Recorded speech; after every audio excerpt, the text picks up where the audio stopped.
Hey, Jeeves, do you want to do the intro? No. I waited until he took a bite of that. I did the last moosh. Do you want to take this one in your fragile state? I can do this one. Right. What are we calling it? What is it going to be? Just a user questions one, or it's only one user's question, only one fucking viewer's question, really, though, isn't it? We've got two. Right. How about is Mushu gay? No, I don't think that'll get a lot of clicks. I don't know. I'd click on that. I would just. Just welcome along. Yeah. Just welcome us along, and then if you struggle, I'll take over. Okay. Right. Welcome to the Pacifist podcast. This episode, we're joined by Jesus and Sam. Zach's probably not going to make it because he's a very busy man. But if he does drop in, that'd be nice. Before we get going, please do like, share, subscribe. Just do whatever the hell you can to get us out there, please. That would be very helpful. This episode, we're answering some questions, I believe. Sorry, I had a complete mental block, and I should explain I'm pretty hungover and probably not in a very good state at the minute. So that if I just have mental breakdowns, that's why. Why are you hungover, Mushu? Because I went out drinking last night. I don't drink generally as a rule anymore, and last night I did, and fuck me, it caught up with me. Was there any particular reason? Just drinks, mate. It's his 51st birthday. Thank you. Fucking 51. Happy 51st birthday, mate. Congratulations. Wow, what a dickhead. Right. Yeah, yes. Anyway, as our hungover comrade has just said, we don't have a specific conversation topic this evening, but we're going to answer a couple of questions because we got a massive one from the legend that is Tracy. Thank you very much, Tracy. Always appreciate it. Moose, do you have it to hand? Do you want to read it out? And I've got it. It's on my phone here, yeah. Okay, what do you want? Do you want the whole thing, or should we just do this one point at a time? Because why don't you read it out, and then we can just start at the beginning and work our way through. Fair dues. Right. She said, "Thanks for the shout out," because obviously we gave her a shout out the other day. Might as well do it again. Cully Mac, check the books out. By all accounts, very, very good. So thanks for the shout out. Here are some ideas. And what ideas they are. Best or worst movie, fictional, gaming, alternate, sci-fi and or fantasy worlds. I mean, that in itself is quite a topic. Yeah. Who is the evilest antagonist in the universe? That's, again, what makes a great superhero? Yeah, definitely quite a good one. Best magical or techno weapon ever. I feel like you'd be good on this, Jeeves, for some reason. I don't know why. Something on quantum physics. Double slit theory, maybe. I would say maybe not, since I know very, very little about that. I mean, we can do, but it would literally be me just repeating the words double slit theory, because let's face it, they're kind of dirty. I'm pretty sure I've seen something like that on Pornhub, but I didn't think it was real. Isn't that what's it called when you're born with both male and female genitalia? I think that's hermaphrodite. So if you were a gay hermaphrodite, you could potentially be born with two slits. I don't think that's how it works. No? I don't know though, mate. I don't know. Like I say, very little. And if that is how it works, I doubt that's what Tracy's getting at with the double slit theory. I think maybe we'll have to leave that one. Possibly, yeah. I think we've already gone too far into it. And then her personal favourite, who is the hottest male hero? I'm going to suggest we adapt that slightly. Why? Because Jesus will just point at himself. But no, we'll go for that. I don't know if we need to mention who hers is. Oh, we definitely do, because I want. This is why I'm so keen on answering this whole question from Tracy. Okay, she goes on to say mine is Andy Whitfield, Spartacus, but I'd love to hear some guy's perspective on it. And then she goes on to say, "Oh, go on. Sorry, go on." The reason? Nah, fuck it. We'll come to it later. You can wait, Tracy. Watch till the end. I've not played games for years now, so can't help with ideas for those. That's fine. We've got plenty of ideas on games. So that's the multi-part question that we'll be hacking into tonight, I think. I mean, I don't know if you want to go with the other Opacate. His question was the secret to Mushi's sexy beard. That's fish oil, isn't it? Well, get some mackerel. Spunk. Splooge. Fish oil. Well, we can go into that later, can't we, as well? I actually, until you read that question out, I hadn't noticed. You've got a bit of a vagrant look about yourself today. Hungover Andy doesn't groom like a kitten, does he? I mean, being totally honest, I've not really done anything with it today. I've literally just dragged my fingers through it just now. Oh. Yeah, but I think it's still moderately sexy. I think, I'm happy. It's not as sexy as Jesus. Give us a close-up, Jeeves. Go on, get that big old head up there. Look at this magnificent motherfucker. You look a bit windswept, though. It's going slightly to one direction. Yes, because I've been out. It looks like... I've been out in the wind. I've been out in the wind. In the wind. It's how I started my hair now, you see. I just took my head out of the tractor. It's like a 2020 Isle of Wight Nick Cotton. He's got 4 haircuts, north, east, west and south, and it's entirely dependent on wind. Fair enough. Well, you are looking magnificent either way. Right, so what's the fantasy world, wasn't it, was the first one. Best alternative movie, fiction, gaming or alternate sci-fi worlds. Yeah. Jeeves? Come on. Okay, we're moving swiftly on. We'll go to Mushu. Right. I've got a couple that I like. One. Okay. I would Can I pick, guess? You can try. I mean, it could make for a very long, drawn out and boring podcast, but go on. Is it Brokeback Martians from Enemy Mine? We had to bring that up again, yeah? Yeah, we did. Look, I didn't realise how gay that film was until you pointed it out then. I thought it was a lovely film. It is a lovely film. There's nothing wrong with being gay. Brokeback Mountain's a beautiful movie. Just, Heath Ledger's much prettier than a bald alien man. Look, I don't pick on your tastes, so there's no reason to do mine. No, it's not that, Sam. It's not that. It's okay. The first one, just because I like the idea of it so much, even though I don't like the games, is Halo. I love the Halo world. The idea of the a Halo with the world on the inside, yeah. And I don't know if you remember playing the games, but there's bits where you'd come out into the open, into a big forest, and you'd see the world stretching up ahead of you, like going around. You can look up and see the entire world. Yeah, I just think that's brilliant. I love it. No, isn't that a little bit like that movie Elysium with, I want to say Matt Damon, but it could be Ben Affleck. No, I think it is Matt Damon. Because in that, all the rich people lived on like a ring that was lapping around the world, weren't they? Did they? Or am I getting that wrong? Something along those lines, yeah. But I like, particularly in the Halo one, I don't know if it was in Elysium, but in the Halo one, the gravitational pull is sort of keeps people on the inside of the ring, so you can see the entire planet around, which is, I just think it's a great idea. I love that someone's thought that up at some point.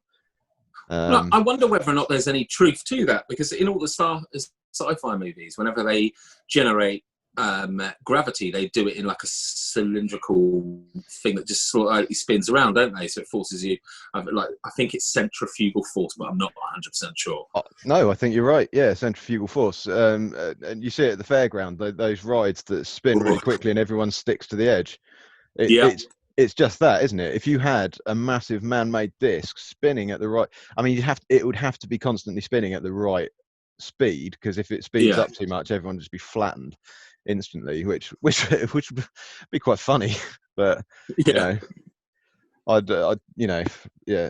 What's that? Oh, it's your microphone, isn't it, Jeeves? Yeah. What can you see? No, just down in the corner of Jeeves' thing. I was like, oh, what's that? Oh, he's got a boom guy. He's so professional. Mine. My mic. Yeah, so that would be one of them. But I think the other one, which I've loved ever since I was a very young boy, is Terry Pratchett's Discworld. Novels. If you're not familiar with it, it's a flat Earth in the shape of a disc. It rests on the back of 4 elephants who stand on the back of a giant turtle who just floats through space and swims through space. And that's their world. There's amazing artwork based on it, which you will see now. Yeah. Yeah, but you know, it's basically the focus of the majority of his novels, and as such, you know, there's so many books, Discworld books, and he's created an entire universe around this world, basically. And you know, there's it's so in depth now, it's incredible. Which is probably why I like the idea of it so much. You know. No, fair enough. Yeah. I've not read Terry Pratchett. I know I should have. A lot of people have scorned me for not reading it, but now it seems so daunting because there's so many of them. Considering how many times I've read Harry Potter, I mean, I genuinely should have probably looked into them. It's exactly up your street as well. Yeah, I know. Everybody always tells me this. Your sense of humour, exactly. Yeah. It's just one of those things, isn't it? It's when there's 9,000 books to choose from and they all link in beautifully in some minor detail because they're all set in the same earth and they're all governed by the same rules. It just feels daunting, and yes, I've never got around to doing it. I have watched all of the Sky, like the Christmas and Easter things that they do, like they did Going Postal. Really, Hogfather, yeah. Of course, Going Postal, that's right up your street, isn't it? Yeah, I mean, I'm not defined by the job that I do. Oh, am I? Yeah, I think I saw that before I was a mail carrier. Why are you avoiding saying it? Because I don't want to say postman in case it upsets any of the post ladies out there. Okay. And I think post person sounds fucking crap. It does, yeah. But I mean, Postman obviously being a very good movie as well, starring the very, very talented and unnaturally reoccurring Kevin Costner. How the fuck? How the fuck? That quickly? That's amazing. Hi, Kev. Hi, Kevin. Oh, yeah. We love you. We love you. Yeah, we love on him a bit too hard. I think we know my answer for the last question. Yeah, definitely. Well, no, fair enough. I've got a question about Terry Pratchett's Discworld, then. Maybe you can enlighten. Obviously, with the picture that you can see again now of the elephants on top of a turtle that's got the earth as we know it flat, sat on top of it.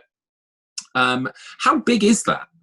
Because the pictures make it seem quite small, because elephants aren't big. They're big, but they're not that big. No, it's incredibly big. I mean, you've got throughout the books the different terrains and stuff like that. Like you've got basically like an equivalent of the Far East. You've got an equivalent of Egypt. You've got the equivalent of Europe and all this sort of stuff. In the middle, there's an enormous mountain which nobody has ever climbed. That's where all the gods live. So it's very heavily reliant on mythology and stuff like that as well. Cool. But yeah, I mean, in a few of the books, without spoilers, they do go to the edge of the world to see what happens at the edge. And is it an ice wall? no, there's no real spoiler here. It's a constantly flowing waterfall all around the edge. Okay, like an Yeah. Asgard. Yeah, kind of like that. Yeah. Yeah, and then you've got the 4 enormous elephants, and then you've got Greater Chewin, or Greater Twin, I think it's called. That's the actual turtle. Now, is it a turtle or a tortoise? It's a turtle. It's the world turtle. Oh, so. Cool. Well, and that's in comparison to Earth, so it'd be roughly the same sort of size as what we're dealing with, but flat. Well, I think we discussed this. The Earth is flat, isn't it? But yes, effectively, you're right. Yeah.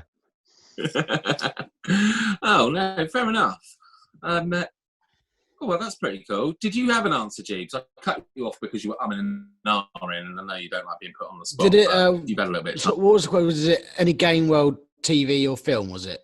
Yeah, it's a universe, fantasy, sci-fi, alternative universe. Stargate SG-1. Oh, you beautiful bastard! That's a great one. I love that. I've not seen it. Oh, it's epic. There's so much of it. It's like Discworld, mate. There's fucking hundreds of thousands of episodes of it.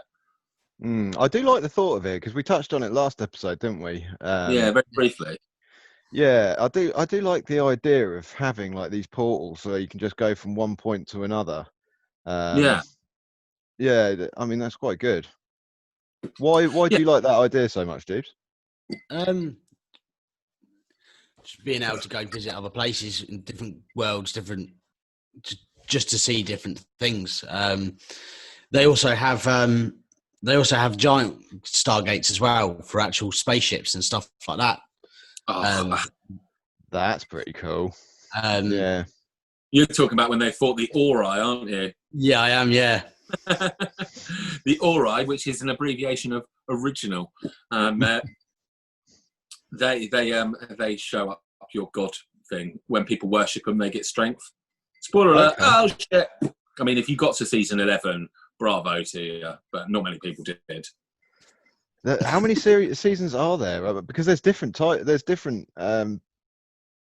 of storylines along them, because you've got Stargate Atlantis as well, haven't you? Am I wrong? Yeah. You've got Stargate SG. It started off as Stargate, then it changed to Stargate SG-1. Yeah. Then you got Stargate Atlantis. Yeah. And then there was Stargate Universe. Yeah. And do all of these they're all fit in, or are they all their own stories that Stargate Atlantis ties in with Stargate SG-1, but not a lot. Do you want me to? Shall I just give you the details there? So the Stargate has got a telephone number of 7 digits. Yeah. Yeah. Then they type an 8-digit, because that's this number of fingers in case you need reference points. An 8-digit address takes them to a different galaxy, which is where Stargate Atlantis is set, and they sort of get stuck there. Right. And then they go back to 7-star addresses all around that place. Okay. And then Stargate Universe is a 9-digit address, and that takes them to an entirely different universe. So for the last podcast, when we were talking about the vastness of it, this is where it came up. Is each address progressively gets longer and longer the further the distance you have to travel, as does the amount of power to get there, which is why people aren't dialing 9 and 8-star addresses easily. All the time. Yeah.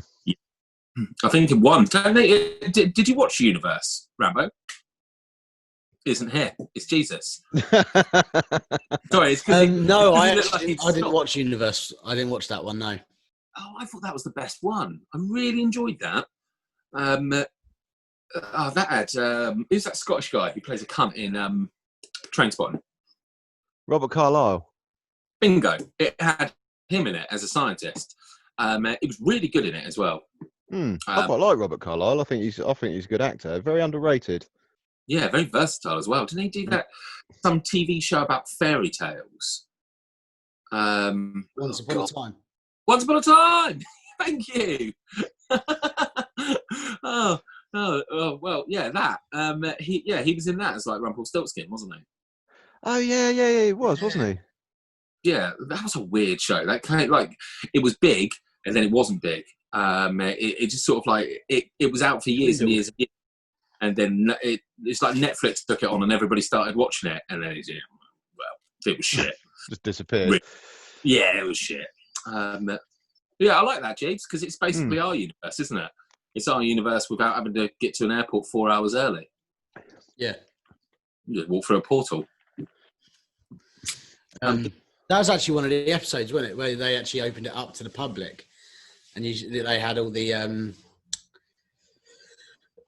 diplomats and everything like that going through the Stargate with their little briefcases and everything like that, and it turned out that the alien race that helped them cure all the known diseases and everything like that were actually making the population. Oh God, they're basically neutering us, so we couldn't repopulate. So they was controlling our population gap. Oh, bad idea though, is it? No, but apparently it was something like only 10% of the world was left able to actually reproduce. Wow. Yeah, I mean, that probably were they in a human zoo? So you then, Sam? So me, alternate universes. Well, I mean, I'm a Harry Potter fan, aren't I? So I myself, I would love to go to Hogwarts and be a wizard. So I'd quite happily have a Harry Potter universe because that seems like it would be amazing. However, I also quite like the idea of being in an X-Men universe where people have X-Men style powers and stuff because it would just be so good. Talk about nothing would unify the human race as a whole than having a different type of human to hate on, regardless of race, colour and creed, but somebody who can fly. They'd be like, oh, you can't trust those muties, flying all over the place. Well, I mean, this might be an adequate time to bring up my own personal X-Man power. Which, definitely. We should definitely go into that. I mean, and I think Jesus can confirm this as well because he's witnessed it. I have the ability to summon wasps. Yes, you do. Once I've summoned said wasps, I can do fuck all with them. They just fly around annoying me, and I have to try and kill them because they sting me. I got stung in my sleep, the prick. I wasn't even moving. It just crawled up my trouser leg and stung me. But yeah, for some reason, whenever I'm doing night shifts, I get loads and loads of wasps. I mean, I'm talking like 20, 30 wasps in the period of a night. It's ridiculous. I think you got 16, I think was your record. 16 I managed to kill, in one night shift, and nobody else sees fucking wasp anywhere. I was the next night and I saw 2. So that's my X-Man power. Do you wash in sugar? Do you just use sugar shampoo? I cultivate beard honey. That's what I'm doing right now. I'm just rub your beard, pollinating all the flowers like a big bee. I don't. It's not like I've been having sugary sweets or anything like that. They just fucking turn up and annoy me generally. So that explains your big freak out of that day I put that whole wasp nest onto a bonfire. Then. Well, I just think generally that's a fucking idiotic idea, but it's. It feels like the best idea. How else are you going to get rid of a wasp's nest when you've got a massive fire? You just don't go near it. No, you've got to get rid of it. I've got kids. I can't leave that shit lying around. I might get stung. Yeah, so pick up their house and burn it. That's the way to calm them down and get rid of them. Boy, it fucking worked. he fucked off. Not messing with that big cunt. Maybe the bald one. He seemed a bit sketchy. Yeah, the bald one flapping his arms around, squealing. Yeah. And they're all there chatting. The ones who escaped, they're like, "Did you see him? We weren't even flying that way. He's all over the, doing all of that." So you got X-Men universe and the right. So Harry Potter universe, the Wizarding world. Be honest. Yeah. Yeah. Which house would you want? Ravenclaw. Always Ravenclaw. Yeah. Why? Because I went on the Pottermore website and they fucking sorted me into Ravenclaw. That's why. Have you not been on that site? What is it? Pottermore. It takes you 2 minutes. I recommend both of you do it right now. You do it on your phone. Back in an extraordinarily short amount of time. Okay, welcome back after that extraordinarily short break. As you can see, we've gained a Rambo, which is all good. Yeah, wherever he is. So, whilst we were on our little interlude, myself and Jesus have sorted ourselves into a wizarding house. Something I never thought I'd say, and I'm not entirely proud to admit, but there we go. Yeah, well, now you know where you'd be.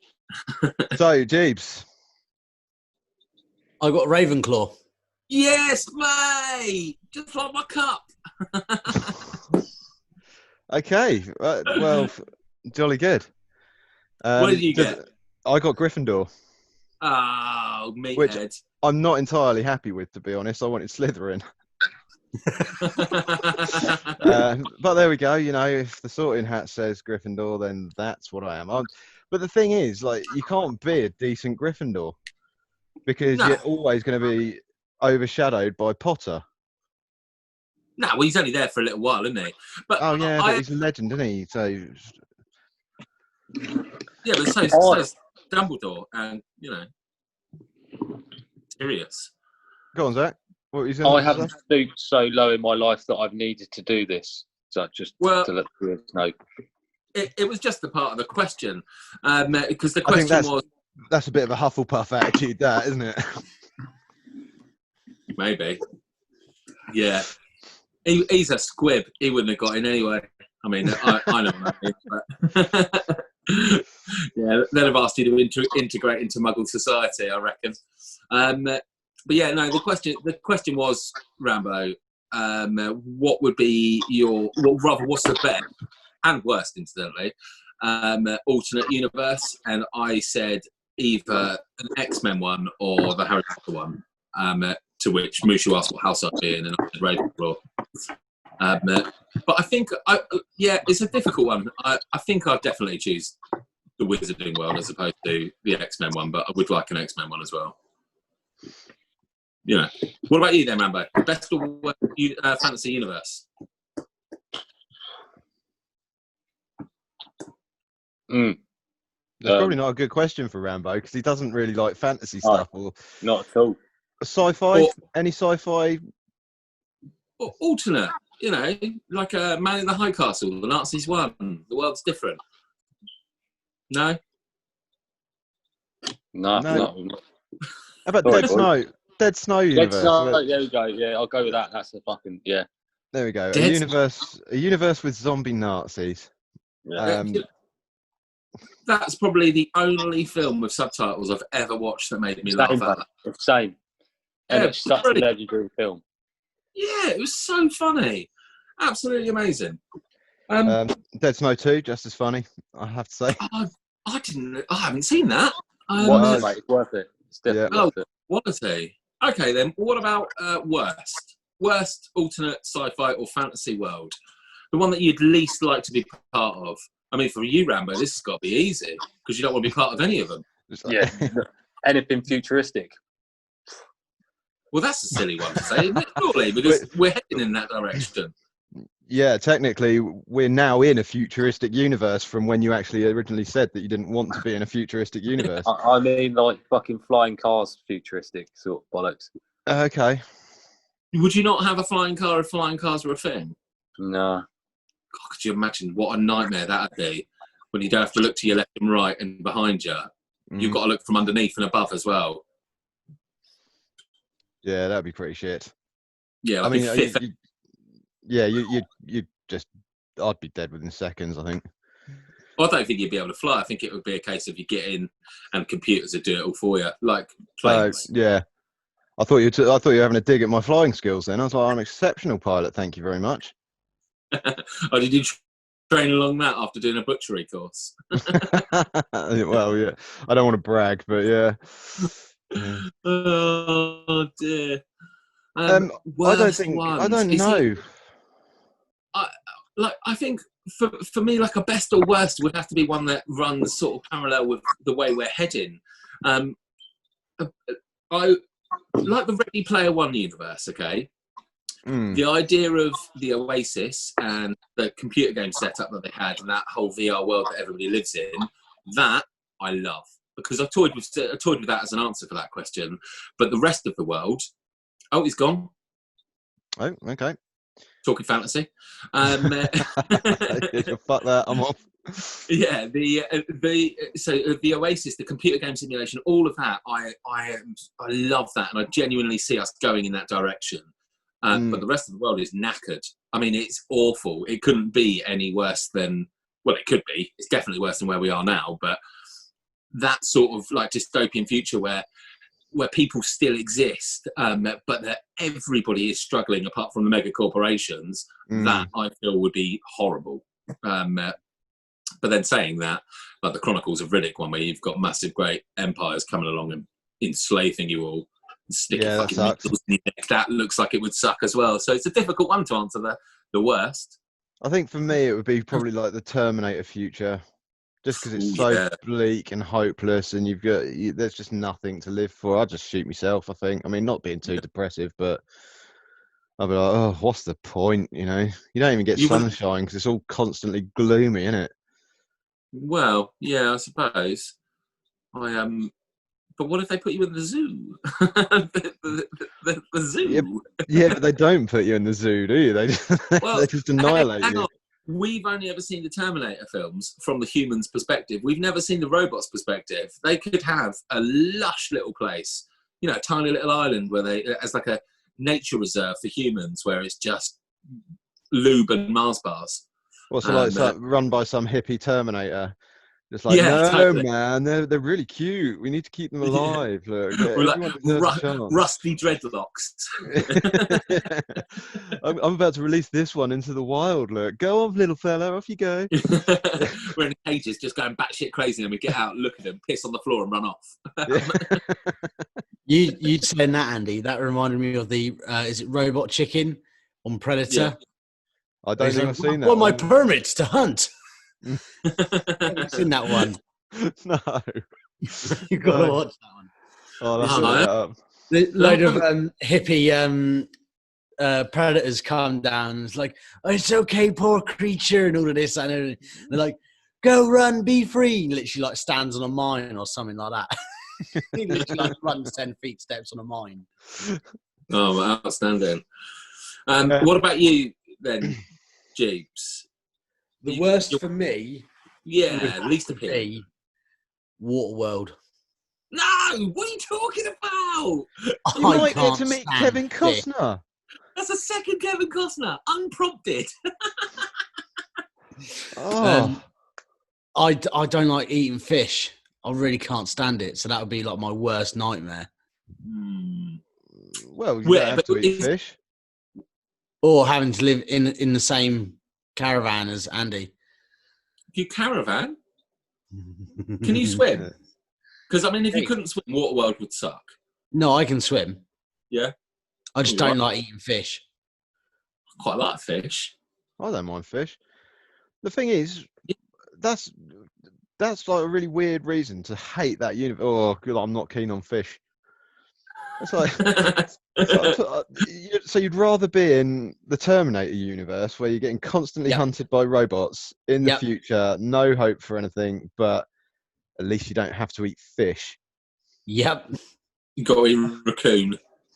Fucking coyote. You never cease to amaze me with how specially kind of special you are, mate. Okay. Have you, Rambo, oh, fuck, sorry, it's because he just popped up. Jeeves, have you seen Snowpiercer? No. Oh, what? Okay, well, that one, the Earth is also covered in water. It's just really cold water, and it's totally frozen. Would you rather Waterworld, where you get a bit of sunshine and it's warm, but you got to eat fish, or you're stuck on a train going around the world constantly on the engine everlasting? Is that right? I don't know if I did that right. The Wilson thing. The Wilson thing. I didn't recognise that until like episode 9. I was like, oh, they're doing like a Wilson salute. Yeah. What do you prefer, Jeeves? The train one. Really? Because Oh, it I doesn't have suppose to at have least. fish. God. I mean, you Fish is- see what they feed the third class passengers, or the sort of tailies. They're just like, oh god. Oof. People. I don't know. I've never seen it, so I don't know. Oh, it's tremendous, Jeeves. And Well, as yeah, a fellow floor, I think you'll like it, mate. I think so. Yeah. Okay, right. Shall we move on to the second part of the first question? Yeah. I think we should. It does mean me finding it again. No, here it is. I've got it here. It's who is the evilest antagonist in the universe? Now that's a question, isn't it? Yeah. Like, because you never really think about who's the most evil, do you? No. You always compare superheroes and stuff like that, and you always compare the good guys, like who would win in a fight between Batman and Jesus, and that sort of thing. But you never really think about the bad guys. They're just bad in their own entity, aren't they? And they're only bad from our perspective. I mean, from theirs. Because like Thanos, technically, super bad. But a little bit of me is like, I can kind of see what he's up to. I mean, Rambo's gone. But that was it was for a purpose, wasn't it? It was for the betterment of the universe that he removed half of whatever. Yeah, but I mean, didn't Hitler? I mean, I know he's not fictional. I'm not a Holocaust denier. Just to clarify, I'm not a Holocaust denier. Wasn't he doing it from his perspective to better the world? Yeah, but that's the problem with a lot of antagonists and stuff. Obviously, they're not doing it just purely out of the need to be evil. You know, the majority of them have a cause or a purpose, which in their mind will make things better. Yeah. So, who do you think is the evilest antagonist in the universe? I assume we're going fictional and not, Pol Pot or Genghis Khan, although Genghis Khan did wonders for global warming. But was Genghis Khan evil? Only from the people he killed perspective. But the people he killed were normally the people that wouldn't, I know it sounds wrong, but it wouldn't bow to his way. But as he conquered, he gave everyone a chance. He said, if you surrender, you'll join the ranks of my army and you'll be treated as an equal, and you'll be fed, you'll be watered, blah, blah, blah. And he stuck to those promises. Like in a human zoo. Yeah, kind of, yeah. But what a way to conquer, because then, word gets around and they're like, anyone that doesn't join him obviously gets brutally butchered very quickly normally. Then they used to leave one person alive to warn the surrounding villages. Possibly. Oh. I mean, it sounds like a good idea. But yeah, but I don't think he was particularly evil. All he wanted to do was like make a better life for his people. He just wanted a lot of land to do it on. I mean, he did. He did some serious. I heard somewhere that Genghis Khan DNA runs in a very high percentage of the human population, because he was slinging dick like you wouldn't believe, with taking over villages and just shoot loads. Well, wouldn't you? I mean, I don't really have any desire to take over the world, but I suppose if I did, there's got to be some perks for the job. Sounds quite stressful, if I'm honest. I can imagine it would be. Yeah. Be busy, very busy. I like a 39-hour working week is quite enough for me. Thank you very much. I'll do more, but yeah, I don't want conquering. That just feels like a lot of fucking work.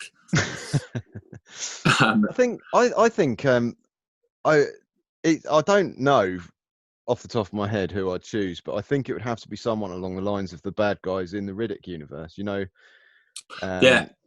because they just wanted to destroy. They were all about destruction. Yeah. Well, the Star Wars one, what's his name? Palpatine? No, is it Palpatine? Who's that manky old cunt from the last movie? Emperor Palpatine, yeah. Yeah, it was Palpatine. He was pretty evil. I mean, they were blowing up planets. No, but I don't see it that way. So when the Star Wars films start, what do you actually see the stormtroopers doing, which is out of order? If you think that they're a galactic force for maintaining order, I'm not talking about stormtroopers because they are literally just squaddies doing what they're told. The Empire as a whole, then. Oh, If you flip it round and think of them as a galactic peacekeeping force and the rebels as a load of little shitbags that want to fucking tear that apart. Well, we talked about this, didn't we? Is that Yeah. rebel forces always seem to be the side that you want to root on, but in reality, they're sort of terrorists. Yeah. Yeah, and effectively that's it. What would happen if the Empire did take over all of the universe? They wouldn't be fighting against anyone, would they? They would literally just be there to keep order. Well, that's true. And but they it's worth noting that the Emperor Palpatine rose up through Parliament, so he's a very politically trained man. Well, I mean, he was a bit of a bad guy.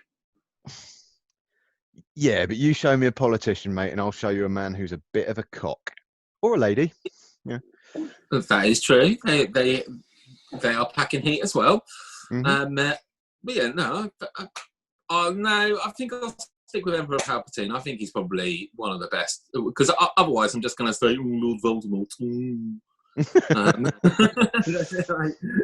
Because Ralph Fiennes, cracking portrayal there, but still, I think in the long term, if Palpatine was pulling the strings through all of the Star Wars films that we've had,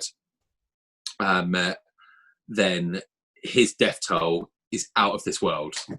I mean, I can't. I'm not a massive Star Wars buff in any way, shape, or form. I enjoy the movies.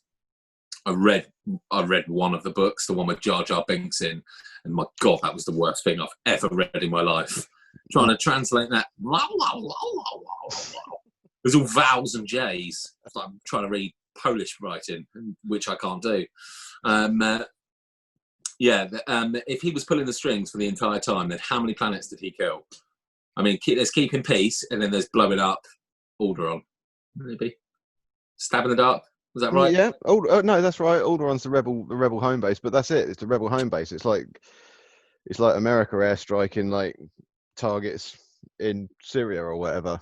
You know. Yeah, I don't 100% agree with that either. I don't really agree with shooting drones into. No, but it's a military tactic and it's a successful one. You know. Yeah, it's not inherently evil. No, it's not inherently evil because I suppose it's not done with like individual malice. It's not like, oh, I'm going to target you because you are from Syria, but they are also shooting them specifically at. I don't know why I'm saying Syria, but I'm choosing Syria as an example on this one. But they are just shooting rockets at Syria. Yeah. I'm just being devil's advocate, to be honest. No, it's good to be devil's advocate. Arguing for the sake of it. What about you, James? James? I think Jesus himself. He was the worst. I would have to say Thanos. Thanos? Yeah. Okay. Because I understand why he thought it was a good idea and everything like that. Definitely was. The way he done it was completely wrong. Really? Yeah. Why'd you say that? Because I thought it was quite fair. It didn't matter. There was no, it didn't matter if you were rich or if you were poor or if you were religious or enlightened, educated or not educated. It was just literally 50%. Boom. And even before he got the Infinity Stone gauntlet, he would line everybody up, split them down the middle, and blow away half of them. Yeah, but there's I watched this video on why it was a bad idea, the way he was doing it. And a lot of it was come down to because the reason he wanted to do it was because of resources and stuff like that. Yeah. So the problem is if you took away half of everything, you've taken half away from that supply chain. So even if you've taken that half away, that supply chain isn't growing. You've halved it. Right, so you're saying, say you've got a farm that feeds 100 people, you take 50 of those people away, but you've also taken away half of the farm's workforce, so they can produce less food for the remaining 50 people. So it's basically done nothing. All you've essentially done there is just made more space. Yeah, I don't entirely agree with that. Was that a YouTube video by any chance? No, it was. I think it was like the infographics show. Oh, okay. Still, I feel like the recovery would be a lot quicker on that. Imagine, so how many pointless jobs are there in the world? There's so many. If you just take the NHS and the admin staff they have to have because of the sheer number of people being used on the NHS, using the NHS, they have to have an enormous admin staff. Whereas just 40 years ago, they didn't need any of that. But the population has grown so much. Oh, you and your Tabasco sauce always makes me cringe. But the thing is, if you take away half of all life, you've taken half of the doctors and all of that lot away. Yeah. And stuff like that. So it still hasn't created that buffer zone. Because if like Andy was saying, if you've got that 100 people, you've got to feed that 100 people, but you half the population and half your workforce, still the same amount of food going to the same amount of people. It hasn't increased the supply to the demand. No, it's reduced it. The demand is reduced by half. But so is the workforce being able to produce it in the first place. Yeah, but they don't need to produce as much, so you wouldn't need as many people. If currently a banana farmer had to produce 100 tons of bananas to feed 10,000 people, and then that number of people went down to 5,000 people, he would only have to produce 50 tons of bananas. So would he not? What are you saying then, Jeeves? How would you do it then? You know, you got to get rid of half of them. You'd actually pick random people. So like fucking Susan that runs the healing crystal shop, she's fucked. She's off. Anyone who supplies fish to the food market, buy. Chocolate producers, they can go. Fuck them. No, it's one of those things where it becomes very complicated to actually. This is why it's a genius idea. So you're saying wiping out half of humanity is a complicated decision? Yeah. Well, the thing is it's not a case of like he just like that wipes out half the universe, right? Yeah. But the problem is he hasn't actually made the universe any better from what it was.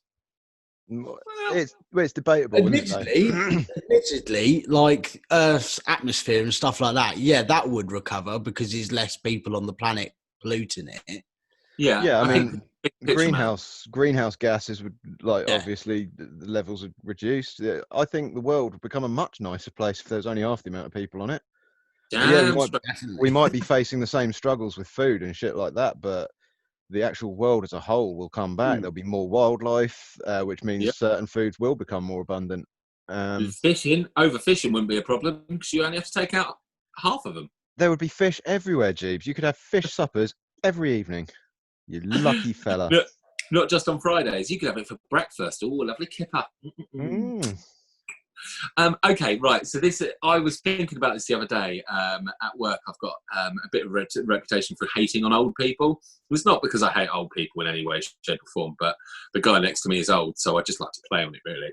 And I don't know if I've asked you this or not, but if you could cure everybody in this entire world of every ailment, be it obesity or birth defects, so like spina bifida, cleft palates, everything, any kind of illness, cancer, all gone with the press of a button, but everybody aged 70 or over dies instantly. Not from then on. People who are like 69, they can then go on and live after. They can live later in life. But everybody at the age of 70 onwards just dies nicely in their sleep. They go to bed that night and they die.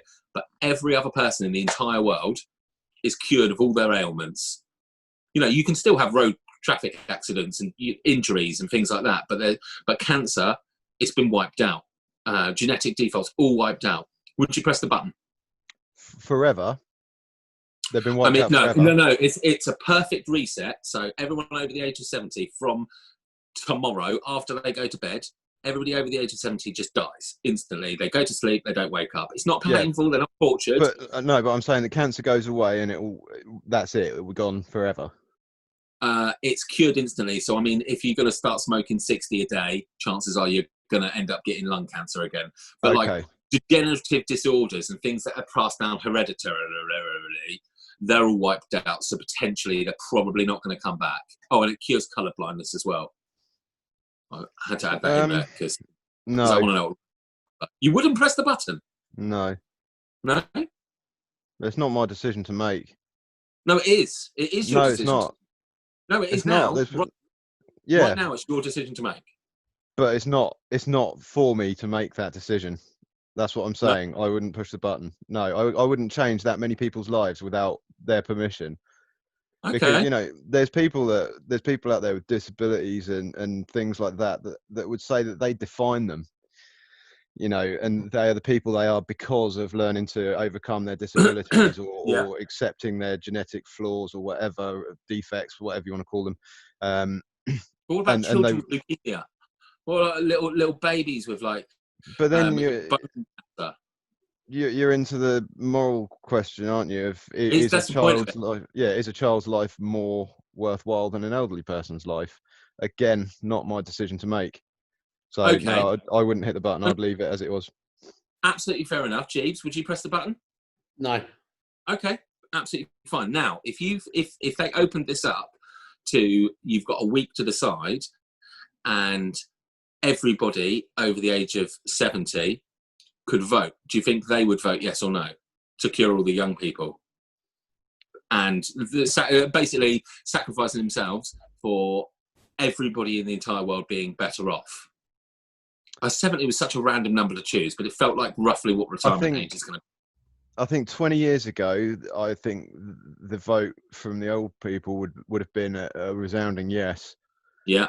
But we're sort of heading out of the World War II era sort of way of thinking a bit now. And I'm not so sure. I think it would still be a positive result, but I think it would be a lot very less. Close. Yeah. It'd be like the referendum. Yeah, but I think that the war generation, the ones that had fought in the war, would have snapped it up because they've done it once already. They've already given like their lives effectively, or been prepared to give their lives for a better future for everyone. So why wouldn't they now when they're older? No, fair enough. I was just interested to see what you'd say on the matter. I'll press the fucking button. Fuck them. Why not? What's the worst that could happen? It's so long. I mean, I saw Logan's Run. I'm already well over the age of 30 in that. But yeah, no, I was just wondering, if you would or you wouldn't. I mean, we went off a little bit of a side tangent there, but it crossed my mind the other day, and I meant to ask you guys. But yeah, it'd be interesting to see if people would vote yes or no, because that would be with regards to what you were saying about how would you sort it with regards to the Thanos situation. Any volunteers? Yeah. I mean, obviously, but not a lot of people would volunteer for that, would they? I don't know. Choice between you and your kids? Well, that's true. Yeah, that is true. That's how I always think of it. It's I'd rather them have a shot. I've had a go, haven't I? Andy wouldn't. You'd be like, no, fuck you. I just had to Google to make sure Kevin Costner was under 70 because that would have been a game changer for me. If he's under 70, isn't he? Yeah, he is. Yeah, he'd be fine either way. It'd be fine either way. It wouldn't. Well, it's become a lot easier decision. Yeah, well, because I think I thought the question because I saw something about Inuit Eskimos. What do they like to be called now? Cold people. Want to eat that smelly fish? That, mate. Cold people. The cold people, yeah, that's fair. The cold people from the north. Yeah, them are the north. In times of hardship, the old people would literally, it was the super young, like infants, and then the really old, they would just, the infants did take themselves out into the cold, but they probably just didn't make it because of being little. But the old people would just literally walk out into the snow and sacrifice themselves so that the younger generation could live on, didn't they? They'd take that walk, make the ultimate sacrifice. Take the long walk. Yeah, I'm going out and I might be some time. If I was going to do that, I'd just leave everyone on a tangent. I'd be telling them a real good story or something. Like, oh, the time that I found all that gold, and you know where I hid it, don't you? I hid it right. Actually, hang on one sec. I'll be back in a mo. Yeah. And then I'd walk off and just fuck off, and they'd be like, oh, when he comes back, we're going to be rich. so if you were walking out into the snow then to do that, would you strip off to make it as quick as possible, or would you just like shiver it, keep your coat on? Yeah, I think I'd probably take the old clothes off. I'd probably be in my pants anyway, to be fair. Yeah. Fair enough. Oh, okay. Right. Are we so that's our evilest antagonists, yeah? Yeah, I can't remember who yours was though.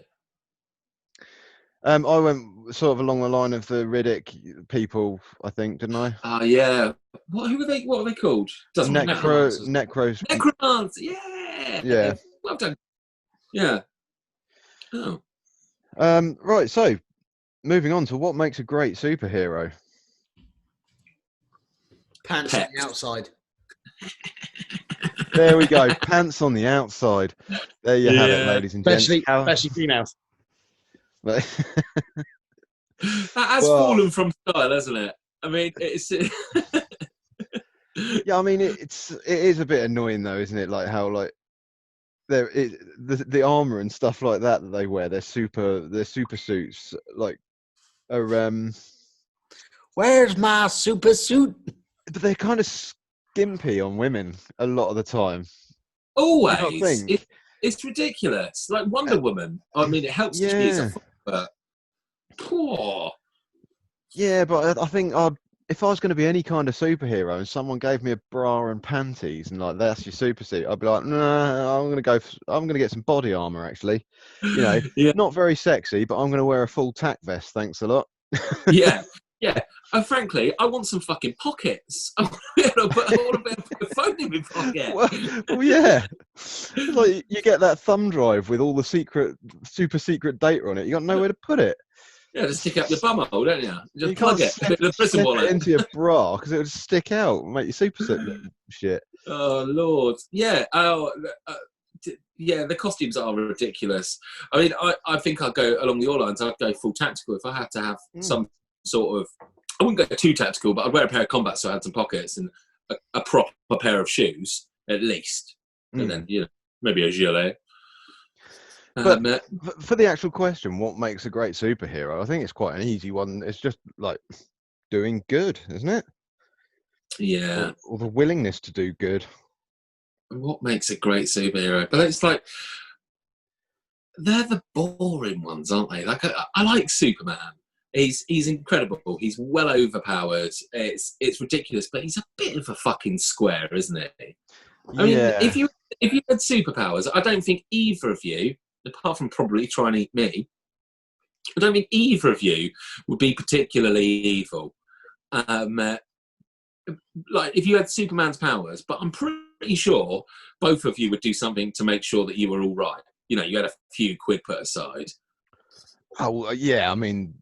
Well, I don't know, because like the thing is, you wouldn't really need to go after financial gain, would you? Because you do a couple of great things and save the earth a couple of times, and pretty sure they'll give you quite a nice house or something like that. You should hope so. I mean, but they always keep their identity secret, don't they? Like Batman, I know he's not really a superhero; he's a vigilante, but he's a billionaire, so he's all right. But then you look at Hancock, and he's as powerful as fuck, and he lived in a trailer. I mean, he lived in a really nice location. Don't get me wrong. But yeah, Superman never gets. You never see him getting a check from. I was going to say Commissioner Gordon, but that's not right, is it? That's Batman. Yeah, yeah, it's somewhere else. But like, so if for instance in that situation, I'd like to think that I would do the right thing, but I'd also probably rob a bank somewhere just so I had a few quid put away, or maybe I'd make a deal with the country and be like, look, you're going to war. Can I just sort it for a couple of mil? Just so I don't have to worry about my bills. I'd hate to have to worry about my electric bill when the Twin Towers are about to fall down and I could be holding it up, but the call comes through and I've got to pay the bill, in my pockets. So you're basically saying you'd use your superpowers for personal gain? Only at the start. Just for a little bit. But technically, where's the line? Because you could, if you were Superman, say, you could get a job and do really, really well as a spot welder, say, just like literally there you go, there's one, there's another one, well, and you could earn your money legitimately. But you're saying that rather than that, you'd go out rob a bank. Yeah, well, you see, if I had superpowers that I could earn money legitimately, like Magneto did in one of the X-Men films, when the latest one, he's working for a steel factory in Poland or something. Right. Yeah. Yeah, and he's working that, but then the second he uses his powers, everybody turns on him. It's one of those things, isn't it? I mean, if you could get a job as a spot welder using your laser vision, like Superman, and nobody's going to give you shit for it, and you're going to earn a decent amount of money because you're super productive, then that is absolutely fair enough. But if I had to work 40 hours delivering leaflets, I mean, I'd be fucking quick at it. It's got to be said. You imagine that if you're the Flash. Well, yeah. Well, that's it. Yeah, you could. I mean, the Flash would. He's laughing if he's got a normal job, isn't he? Just get. Yeah. I've always thought that superheroes, they never. I'd like to know what they do to fund themselves. I mean, I can't imagine photojournalism for Peter Parker makes him that much cash. No, I wouldn't imagine so. Well, he's freelance, isn't he? Even worse. Even worse. He hasn't even got a steady paycheck. But yeah, so I suppose being poor is, in my opinion, what makes a great superhero, because they don't use their powers for personal gain, do they? Yeah. Which is bullshit. I think the best way to line I heard for it was in Spider-Man: Homecoming. Okay. Where Peter Parker says, the moment you have these powers and don't do anything, that thing you could have stopped is now your fault. I mean that's quite a depressive way of looking at it, though, isn't it? I wouldn't say it was your fault. Yeah. It's like someone else's fault. Obviously, it's just you didn't do fuck all to stop it. Yeah, it's like you designed an electric car, and every person who dies because of that electric car is not really your fault, is it?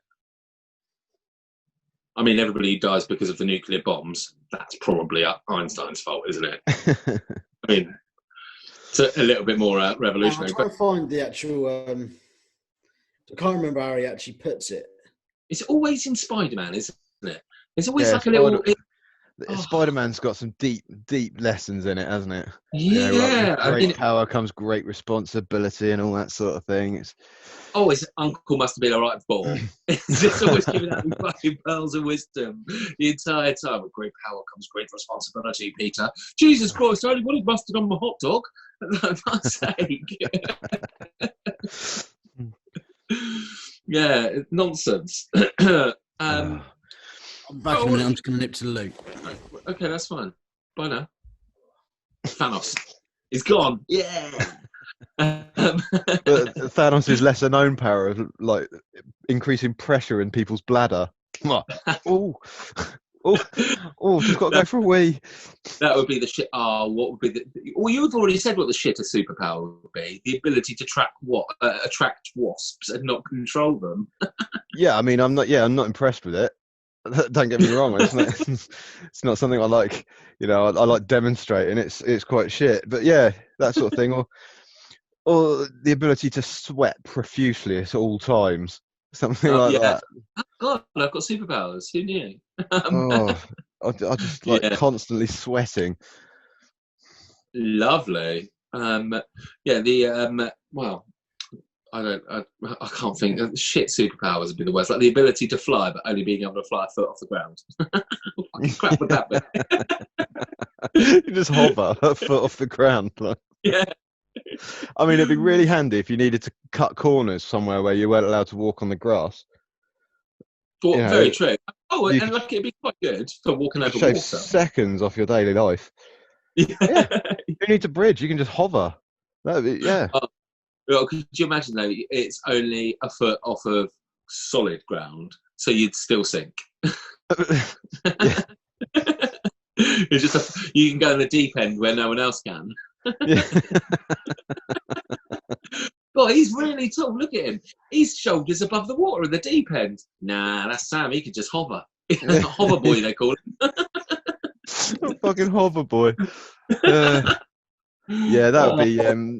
Yeah, I love all those sort of things where it's like a superpower, but it just makes it really shit. Like the ability to travel at the like speed of sound or something, but only up and down. Yeah. Oh, that would be so great. I've always thought of. I was really waiting for Jeeves to be like, fuck it, we'll keep talking. He'll be back in a sec. How long does it take like this? Quite a while. The idea of like the idea of invisibility when your clothes don't go invisible just seems so shit. I can't imagine anything worse. Imagine it's particularly in our country where it's cold and rainy all the fucking time. Well, Jesus, where it's all windy.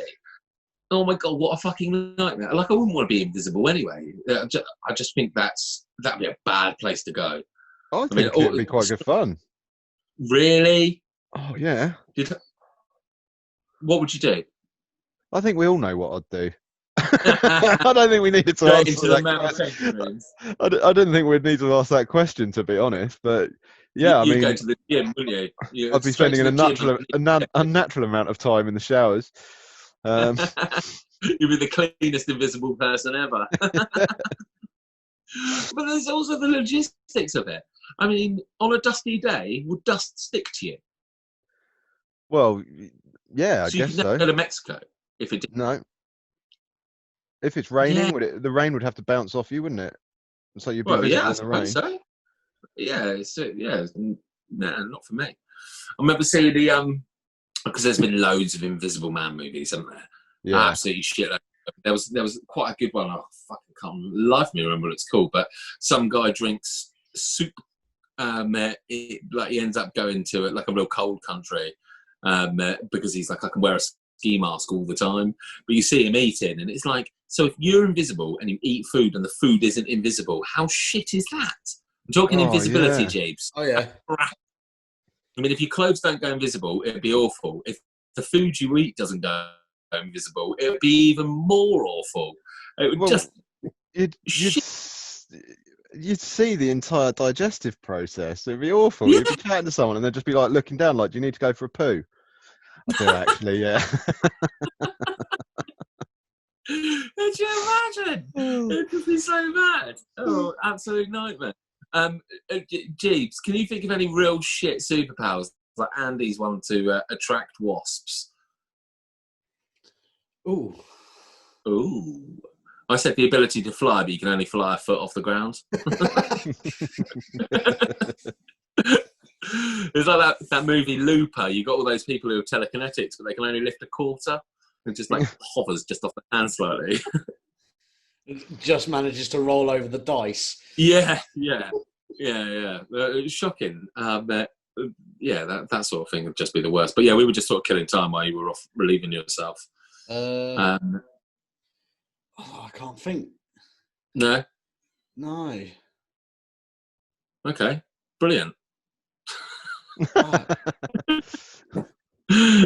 Well, we'll cut that bit out then. Why don't we chip on to the next question, shall we? Yeah, this feels like it's Jesus-y all through and through. We've got the best magical or techno weapon ever. What'd you go for, mate? It's all silent. What was that orb? The orb that was on Ready Player One. The orb of Ocelot.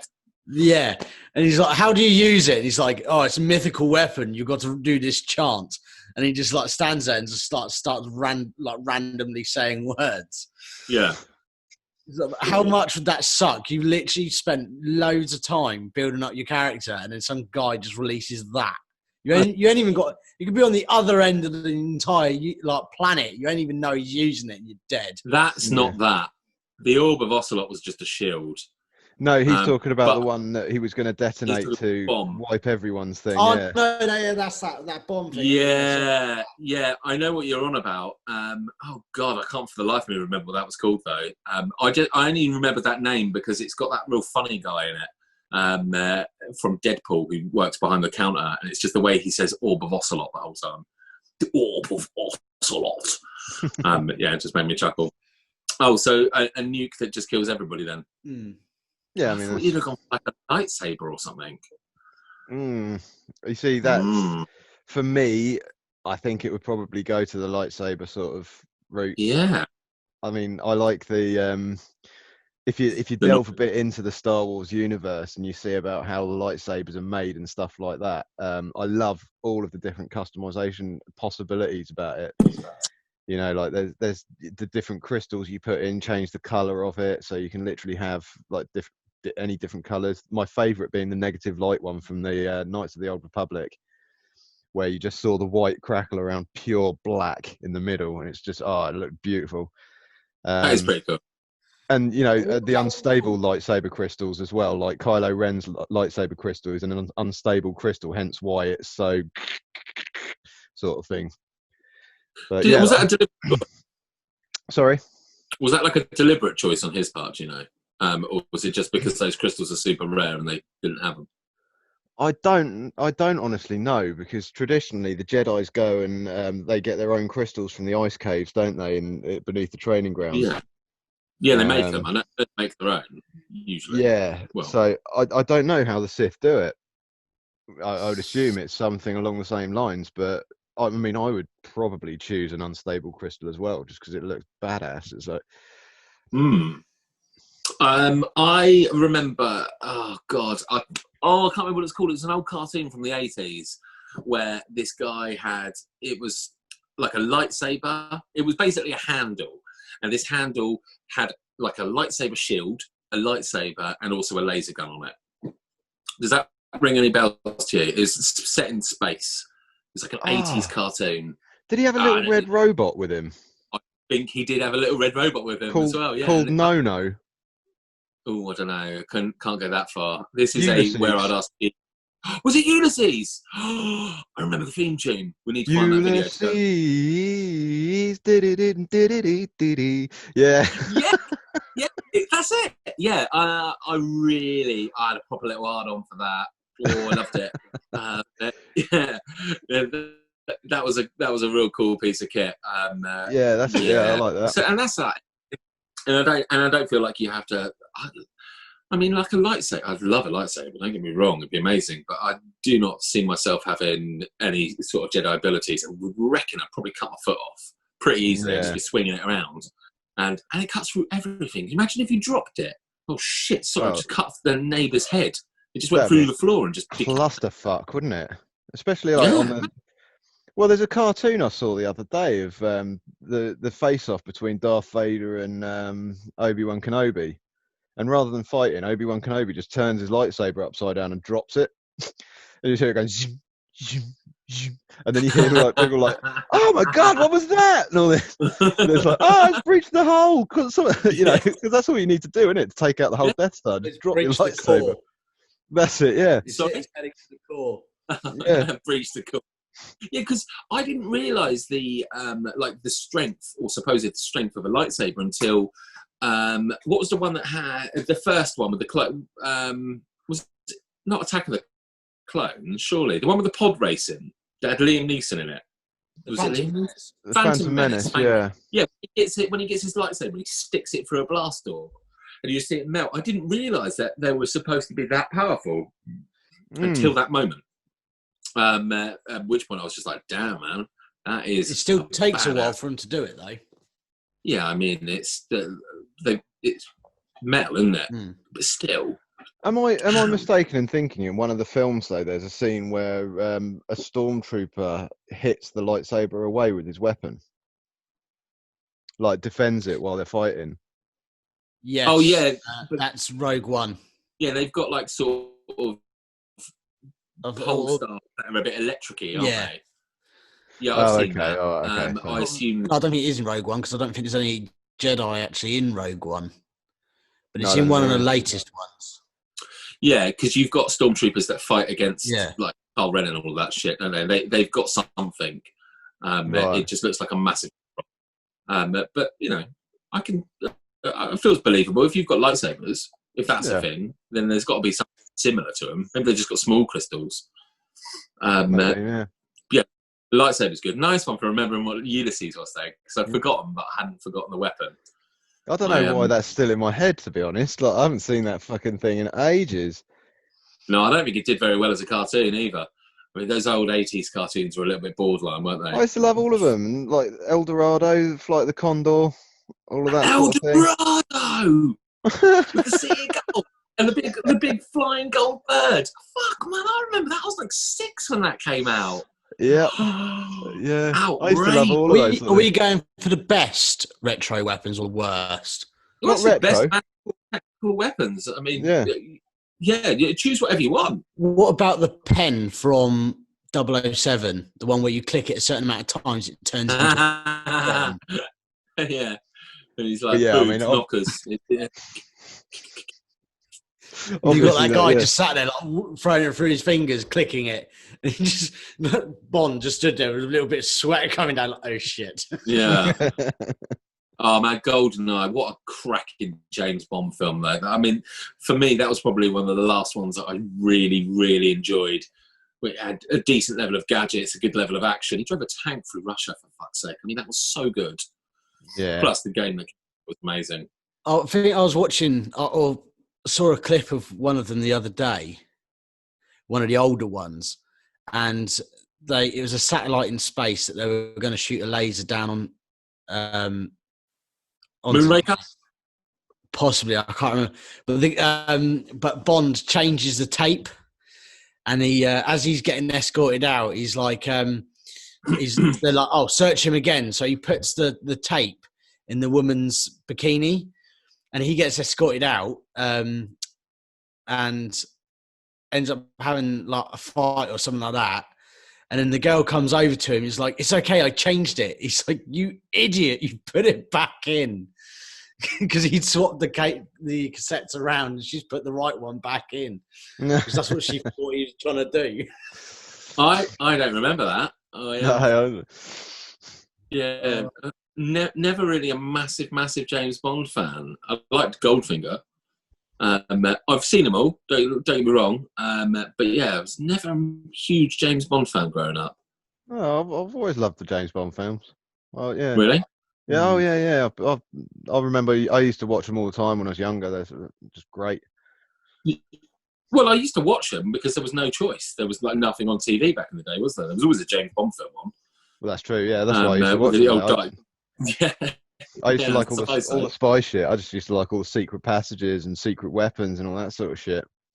Oh, I like the gadgets. It was the gadgets for like Tony Stark on one of the Avengers films. He's like walks up to the wall and he's like, "Please be a secret passage. Please be a secret passage." Yeah, that would be you, wouldn't it, Andy? That would be me completely, mate. Completely. Yeah. If you had unlimited funds, so like you won the lottery, would you, and you were building a house, would you build secret passages into it? Definitely. Oh, yeah. How would you not? Oh, I'd want bundles of them. If there was a wall of books, it could almost be guaranteed that there's going to be a secret passage behind it. Yeah, guaranteed. But you can't tell the other half.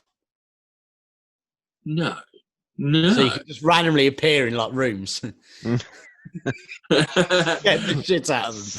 Sneaky. I think you underestimated the sneakiness. Yeah, you see, that's all good, well and good until like the in-laws come to stay over and you're laying on bed in a fucking leopard print thong with a rose in your mouth or whatever you do to seduce people, Jeeves. And they walk in, or the cleaner walks in, and you're like, oh, you can join too. Yeah, but you could disappear like that, couldn't you? Yeah, just like, what's that? And disappear. Dive into the fish tank with a secret trapdoor underneath. I like the idea of having a swimming pool that you can swim down, and there being like a thing that you can swim under. So it looks like there's nothing there, but you can swim down and under it up into like a little cave, I suppose. Yeah, secret room, like a secret party pad with like a bar and an Xbox. Yeah, that'd be wicked. Some towels or something, I guess. Makes sense, I guess. Yeah. Yeah. Everything wet. Yeah, you don't want to play Xbox with that, do you? So I think we've covered best weapons, haven't we? Worst ones, Jeeves covered that with Ready Player One. Yeah, right. So it's the moment we've been waiting for, or the moment Tracy's been waiting for. Hottest? No, we're not doing the double slit theory, because none of us know what it is, and we're just going to turn it dirty again. I did Google it. Yeah, I bet that wouldn't work on the work computer, would it? Definitely not. Jesus got an awkward conversation with his mum when he gets back. Yeah. Jesus, what have you been Googling? Oh, that would be I'm talking obviously of who is the hottest male hero. Well, she said Spartacus, didn't she? She did. And I'm just going to hold this picture up right now to the camera. Is that clear? That's Cat. Yeah. That is Spartacus, named after her personal choice of fapping. For the exact same reason she likes him, I named a cat after him because he was absolutely brilliant in that show. Spartacus, the TV series, was incredible. And okay. Yeah, so cat. Is that going to be your choice as well then, Spartacus? No, I named a fucking cat after him. You said the hottest, right? Yeah. Who have I seen recently? So I'm just getting that question back up. Who is? So hang on, what was the actual question? Who is the hottest male hero? Ooh, Captain America, Deadpool. Yeah, Deadpool's got the. Captain America's an all-American boy, isn't he? Thor, maybe. Yeah. Flash Gordon. Flash Gordon. Spawns the likes of Flash Gordon. I think I like. I would say someone like Star-Lord. Okay. Just because I like his attitude, I like his sort of outlook on things, his sense of humour, everything like that, and that's a big thing for me. And it doesn't help that he's not a bad-looking fella, is he? Let's face it.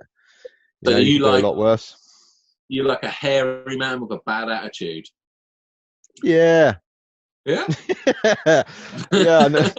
I mean, wow, I'm learning things about myself here, but yeah, apparently I do. It's a journey, isn't it? It's a constant journey. It really is. Yeah. It's the hottest. I'm forever seeing people and thinking, "Damn, son." Whenever I see him, and now I have to actually think about it. I can't think of anybody properly that I'm like, "Ooh, yeah." What about you, Jeeves? You got anything while I have a little think? I'm already. If I had to go that way. If you had to go that way. If I had to go that way, I would. Dude, you don't have to fuck them. You don't. There's nothing that says which male superhero would you want to have conjugals with. It's just merely who do you think is the hottest. I mean, I probably wouldn't say no to conjugals. No. just saying. I mean, yeah. I mean, Star-Lord is pretty cool as it goes. Yeah. Yeah, he is. It doesn't look like he's a tentative lover. I would have to go with Hugh Jackman. Wolvie. Yeah. Yeah? Wolverine. He could sing to you as well, couldn't he? From now on. Oh, don't. Christ, right, yeah. Now he's just made a mess in his pants. Oh, yeah. Oh, what a film. Is he a hero in that, though? I don't know if he classes as a hero, but I think Wolverine does, yeah. But I don't like Wolverine's hair. It annoys me. But you've just chosen Star-Lord. He's got the same fucking hair. He's got sideburns down to here. No, he hasn't. It's not got the big curly sort of horn bits. You tried to kick someone out once because they said I look like Wolverine. Well, that's true. I did, yeah. Well, hang on. They said Jesus looks like Wolverine, or that they themselves look like Wolverine. No, they said that Jesus looks like Wolverine. And you'd be like, "I'll have you know, that is the prodigal son." How dare? No, I'll tell you that. Clearly, you're too tense to beer. Oh, fair enough. Yeah. Well, Wolverine's a fairly good choice. I don't know. Yep. I think I like. Oh, I don't know. Someone Don't- weedier. Don't Ant-Man. say Harry Ant-Man. Potter. Oh, right, okay. Ant-Man. I choose him because I love Paul Rudd. He's clearly. I was a waiting for vampire. him to go Hagrid. Yeah, definitely. Hagrid. Tormund off of Game of Thrones. A lot of big, don't I? Oh, yeah. Is he a hero? Is that the question? No, I don't know if he's a hero. Just I don't think he qualifies. He's just a big, beardy man. Yeah. No, I think I'll go for Ant-Man. Paul Rudd. I love Paul Rudd. He's brilliant. He makes me chuckle as well. Plus, I'm bigger than him, so if I feel more comfortable. Fair, I mean, fair point. You want yourself a twink. No, I want myself an otter. That's what I want. Okay. You know, well, so if you're a bear, yeah. a small version of you would be an otter. Oh, okay. And I don't think Paul Rudd's very big. I don't think. I don't know. He's quite ripped sometimes, isn't he? I think in some of his films, he's quite sort of. Yeah, no, I mean in stature. I don't mean in like how much he's worked out. How tall is he? Just Google him. Nope, we lost him. No, he's Should we still. Should we turn this back around to a more relatable question and be like, who is the most attractive female hero? I mean, I would certainly find that a lot more comfortable to answer. Yeah, bollocks, would you? You're well comfortable. You're welcome. This is definitely your wheelhouse. I fucking slipped out straight with an answer then, didn't I? I should have left it a bit longer. Yeah. Oh, definitely Peter Parker. I like him small.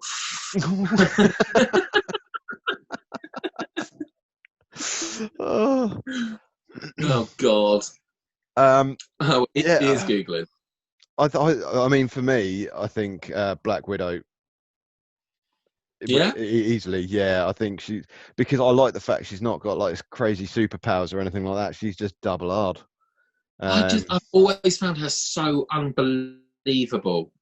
I mean, don't get me wrong. Jiu-jitsu and being able to fight is absolutely amazing, but she's so tiny that when she's just like literally taking down these massive guys, I'm sure at some point somebody could just hold her like this and go, whoa! It's like holding a fucking wild cat. Just scruff them and hold them over there. I'm fucking pack it out. 5'8". Yeah, 5'8". So he's tiny. Yeah, absolutely tiny. Perfect size for me. Absolutely ideal. Magnificent. What was you saying about Black Widow? I was just saying she would be my favourite. No, she would be my probably the hottest female hero in my eyes. Yeah. Was she the same woman who played? I want to say Nancy, but I'm not 100% sure. In Sin City, she, it's all in black and white, but she had chaps on, gold guns. No, that was someone else. I thought that's the same woman. No, it's Scarlett Johansson plays Black Widow. Yeah, isn't it not Scarlett Johansson from Sin City? I don't think so. But obviously a lot younger. I'll have a look while you're going through your answer. Oh, Kevin Costner. Yeah, well, he's definitely the hottest hero. What were you thinking about? Oh, God. He dances with wolves. He saves the Apaches. Go on then. What, me? Yeah, well, someone. Oh, favourite, hottest woman hero. So she's got to be a hero. Oh, it's a difficult one, isn't it? Because, there's not that many female heroes, are there? No. And I don't want to just pick the hottest woman. I'm not just going to say Anna Kendra or Brianna Taff.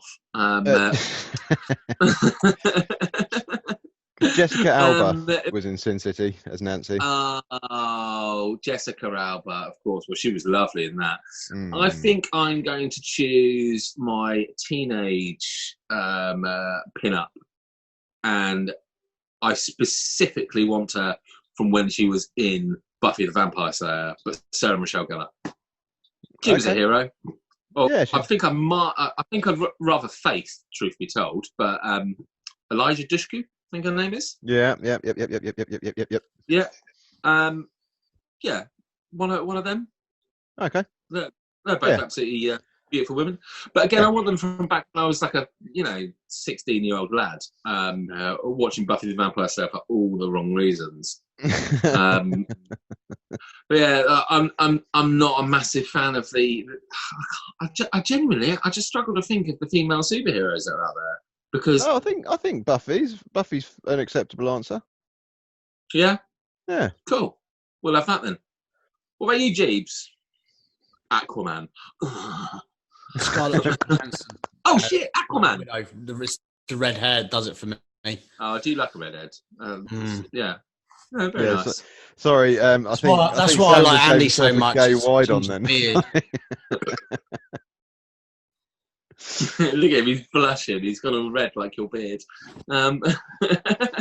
Yeah, did you give yourself a bit of a wide on then, Sam? What, me?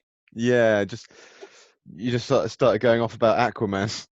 Yeah, I realised that he is definitely the hottest of all the superheroes. So Aquaman, I totally. Sorry, Ant-Man, you're a fucking legend. We'll go for a beer after he's ruined me. I like the way the roles are reversed now. Oh yeah, totally a bottom for that bear. Once I was a giver, now I am a taker. Oh, come on, he's a magnificent. What's his man? No, it's not magnificent. Jason Momoa. Jason Momoa, yeah. Jason Momoa. He's a monster of a man. He seems so cool as well. He did genuinely seems hilarious, and he's got the shittest of all the superpowers, and he's probably one of the best characters there is.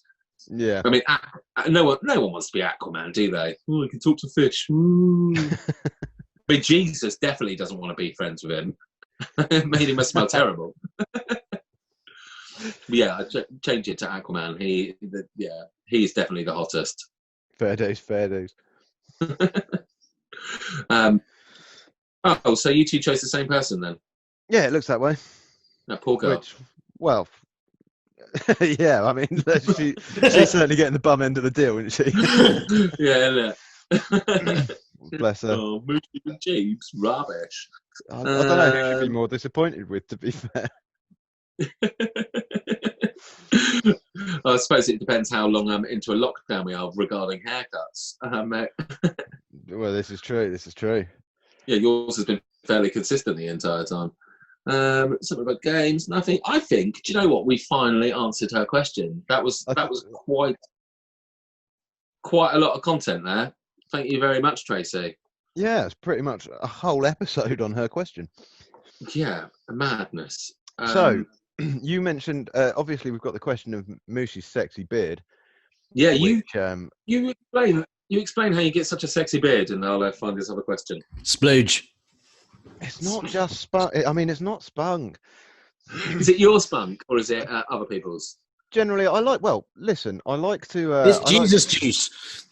I like to start off with a coconut and lychee conditioner, which I work through my beard in the shower. Then I rinse that out. When I get out, I'll comb it with. I've got a boar bristle brush, which I use to comb it. Yeah. Can I ask, is that basically a pork scratching that was just particularly hairy, and now you just rub that on it? It might as well be. Probably. Yeah.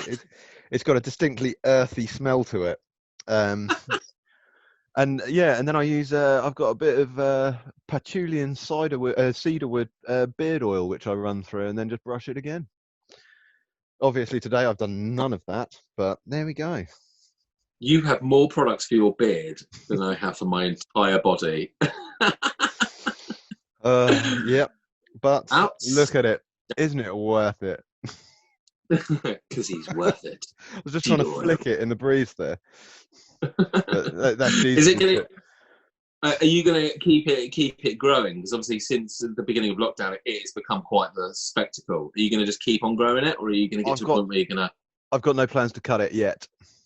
Nice, very good. And do you know what products Jesus uses for his beard? Mother's milk. Force 9. It needs to be Force 9. Oh well. He came Amazing. into work one day and it was just like a massive spiral. It was like a fucking tornado on the way into work. just twisting it like Poirot, but wrong. Yeah. Oh, bless you. You need to come a bit closer. You're quite far from the camera, mate. Oh, God, yeah, don't do that. That's as bad as a man bun. And you've got like little loom bands in it or whatever they call it. I don't know what hair. I used to have a man bun. Oh, That yes. doesn't surprise me at all. Yeah, this is back when you had... It was at work, Andy. Was it? I used to have it at work. Oh, you did, didn't I? I did mercilessly mock you for it, though, didn't I? Yeah. That's good. You should have cut it off. As long as I took action against that sort of shit. Out, then. Yeah, thank God. Your hair looks way better without. Right, I've got the... It's not really a question per se. It's more just like a comment regarding what we were talking about in the last podcast. It says, Stacey85, have to agree that my idea of heaven is not to come back as the mistress of a harem of virgins. My lord. I'd rather come back as a slave with a master that I had to serve. And you may find reference to humans in horse stables in a book called Harnessed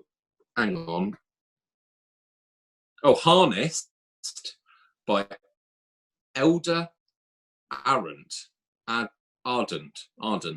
Reading, not my special superpower, by the way, people. Not really a question. I just saw lots of words and assumed it was a question, but it's more just a statement. I mean, that doesn't. I don't know how I'd feel about that. Look at Jesus; is shocked. He's like, "Oh, yeah, still shocked." Did you write that book? Are you like somebody read it? Holy shit! Someone's actually read my book. Yeah, Harnessed. So yeah, apparently it's people do go into stables, and well, I don't see why they wouldn't. You know, if it was the whole human zoo thing, you'd have to keep the humans somewhere between. Like, there'd have to be some sort of staging area or something. And what else would you call it? It wouldn't be a kennel, would it? Human kennel, human stable, human pen. I don't know. I mean, surely you could just use a hotel, couldn't you? Human pen. Well, yeah, I guess so. But it's an interesting choice, though, to be the leader of a harem or to come back as a sex slave. Doesn't feel like much of a reward for being blown up, does it? I think that's what she's referring to, was what would it take you to blow up? 75 virgins being the lead one, or apparently being a sub. Is it a sub? Yeah, I think so. Yeah, I can't imagine that would be great either. Just like an eternity of being rogered, basically. Not what you said last time. But it depends who's doing the rogering, doesn't it? Yeah. Not what you said last night. Yeah, you wanted to be have a reverse hedgehog, wasn't it? Just with dicks instead of spikes. Just everywhere. Yeah. Yeah, well, I mean, if nothing else, we're getting a valuable insight into the way that Tracy thinks. Was it Tracy, sorry, or Gemma? What was her name? Ignore Tracy. Sorry, we've got Stacey. A lot of fans. Yeah, we've got a lot of fans that's name finished with E on the end. But yeah. Yeah, sorry, Tracy. But out of interest, what would it take for you to blow yourself up? There's some options there. You've got the reverse hedgehog covered in dicks. Who wouldn't want that? I want that as my war vehicle. You know how like Battle Cat turned into what was he before? He was like it wasn't Cringer. Snarf, was it? It's Cringer. Cringer turns into Battle Cat. I want some hedgehog to turn into like Dick Hog and just mount up. You just slowly move along like you're on a caterpillar or a centipede. Oh, just like plenty to hold on to, I guess. The saddle would be a bit uncomfortable. Yeah, you wouldn't fall off. It'd be very unsanitary as well if you had to give someone else a ride. Yeah, totally. In the summer, it'd be an absolute nightmare. If I was dying in a field somewhere, desperately needed to get to a hospital, and you rode up on your fucking dong hog, like, get aboard. I'll be alright. I'll bleed out. I'm cool. Yeah. Shut up, Andy. You'd be all on that. Yeah. Maybe I would. My hands don't work. I can't hold on and be like, hang on a second. Deep you'd be like the in red himself. car. You'd be the red car from the old Milky Way adverts, wouldn't you? And so suddenly we find out the fucking X-Man power. The ability to take an enormous cock in the mouth. an insatiable thirst for the Dongmobile. Yes. You literally call it the hog. Well, yeah. Thanks anyway. But yeah, I don't really have a lot more to say on that matter. No, I think, to be honest, I think the conversation's gone that way now. It might be time to wrap it up. I think very much it is about time to call it a day on this one. Yeah. But yeah, the unspecified chat. It's got to be said again. We've said a name before, but well done, Tracy. That was an incredible question, and it kept us busy for quite a while. Jeeves, what do we want people to do, mate? I'm eating. Obviously, we do want people to eat. Make sure you eat, people. You know, get one of your 5. Not one of your 5 a day, Mushu. No, leave my 5 a day alone. Yeah, they're just for me. Should we try again? Hey, Jesus, what should people do? Like and subscribe. Hey. Yeah, and share and everything else, because it's not just YouTube. Facebook, share it. Just fucking spam the hell out of it. Yeah, please do share, because I personally get really excited when I see those view counts tick up. I do. Yeah. Very much appreciate all the shares that you guys have put out there. Yeah, very much so. Hopefully in our next episode we'll actually have a proper subject matter to discuss. And if you've any comments, or if there's anything you want us to talk about, you know what to do. Chuck in your comments. Send us an email to this email address, Pacifist Podcast. Outlook.com. Yeah, that works as well. Or thank you very much. Drop us a message on Facebook. Do anything you want. It's easy enough. So we'll see you next time then.